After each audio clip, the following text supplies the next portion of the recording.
significant impact it's had on my life. My name's Thomas Evans. I'm 25 years old from Merthyr Tydfil, and I had my transplant when I was 22. From the age of 3, I was frequently unwell. In fact, I can't think of a time when I wasn't.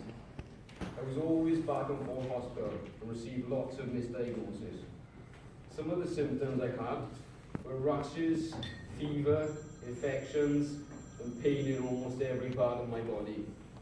I also had inflammation in my central nervous system, which resulted in damage to vision and my mobility.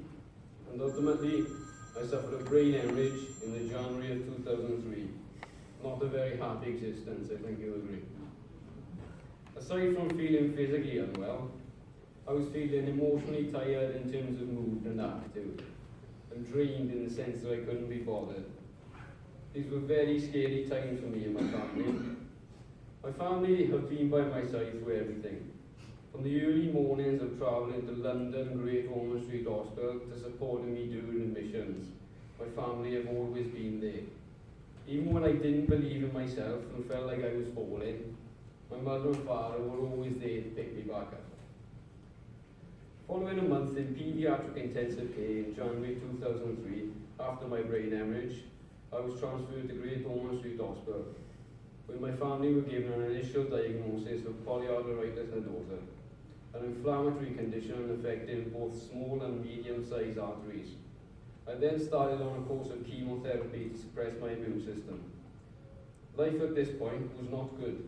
I was confined to a wheelchair following the brain hemorrhage, and it was a lengthy process of learning to walk again, having daily painful rehabilitative physiotherapy appointments. My younger sister had to stay with my grandparents and their German Shepherd Duke the dog through all of this, as my mother had to be by my bedside. My childhood passed me by with very few memories of being like other children. I was very isolated and no one could understand why. My mother and father always reached out with a helping hand and supported me during these difficult times. My memories of growing up are pain, medication, hospital, illness and fear, not football frolics and fun with friends. I would not be speaking here now had it not been for the support from my parents. They have also not led the life of a typical mother and father. They have always given to me and my sister with both hands. Their life has also been affected by my illness.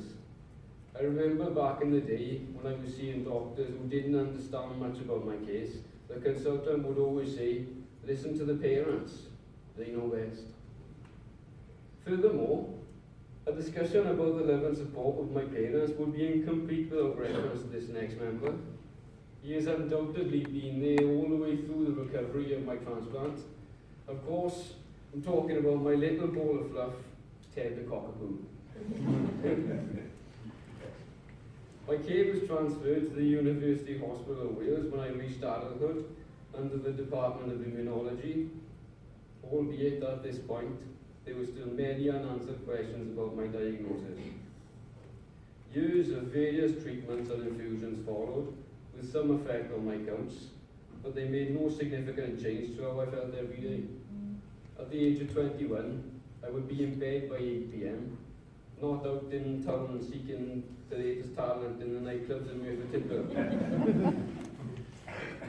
When I finally got a diagnosis of ADA2 deficiency in 2014, I was told by my consultant, Professor Stephen Jollies, that a transplant might be an option, although there was very little research into the success of transplant in my condition, and that the powers that be would have to agree, given that my diagnosis was not a cancer one. Myself and my parents met with Dr. Keith Wilson, a consultant hematologist, who explained the process of transplant, and he advised me to go away and think very carefully before coming to a decision. But from my point of view, there was no decision to be made. I trusted Dr. Jollies' opinion, and I didn't want to go on feeling as unwell as I felt for the whole of my life. I knew it wouldn't be easy, and that there would be complications along the way, but I thought that this may be the only chance I have for a better life, so I grasped it with both hands.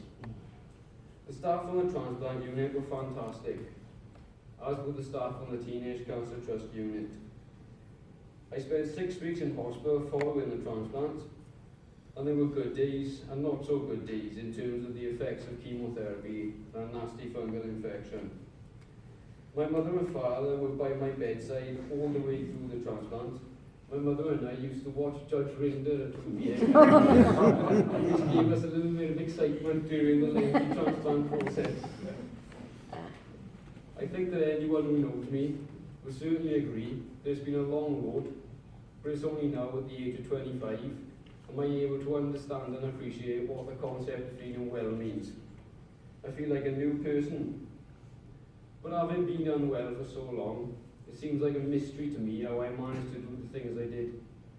How I managed to go to school and university whilst juggling hospital appointments, and how I managed to work alongside studies at a postgraduate level, I'll never know. The difference the transplant has made to my life is immense. I feel energetic now and have private PT sessions twice weekly. I ride my bike with real friends. I have also returned to university to recommence my studies at MSc level. I am raring to go. 2 years post-transplant, I have also managed to secure casually contracted employment in the area of disability sport. And I enjoy helping others who have additional needs to participate in the enjoyment of inclusive sport, as I can appreciate and sympathise with what it's like to wake up every day feeling drained, lethargic, and isolated by others. But at some point in the near future, I do hope to go to those nightclubs and seek out the and live the life that others might lead. I still get emotional low points, and life can be lonely at times, given that I missed out on so much when growing up, because I was not well enough to go out and make friends. My friends were doctors and nurses. In essence, I'm now trying to play catch up. But no matter how bad my day is going, I'm always reminded of how bad things were before the transplant, and I'm thankful for the gift that I was given by my donor, and the treatment that I received on the transplant team, and the care I continue to receive from the immunology team. Historically, my life has been all about the numbers. That is platelets, white blood cells, neutrophils, all that. But the only numbers that are really of concern to me now are the number of miles I'm able to cycle on my bike and the number of sit-ups I'm able to do. I am driven to progress in my recovery, given that things could be a lot worse had I not undergone the transplant. The most important principle that I've learned through my journey is to always be thankful. To be thankful for what you have and the people you have around you. Because as you breathe right now, someone else will take their last. So stop complaining and learn to live life with what you have. And my life isn't perfect, but I'm certainly thankful for everything that I do have. Thank you.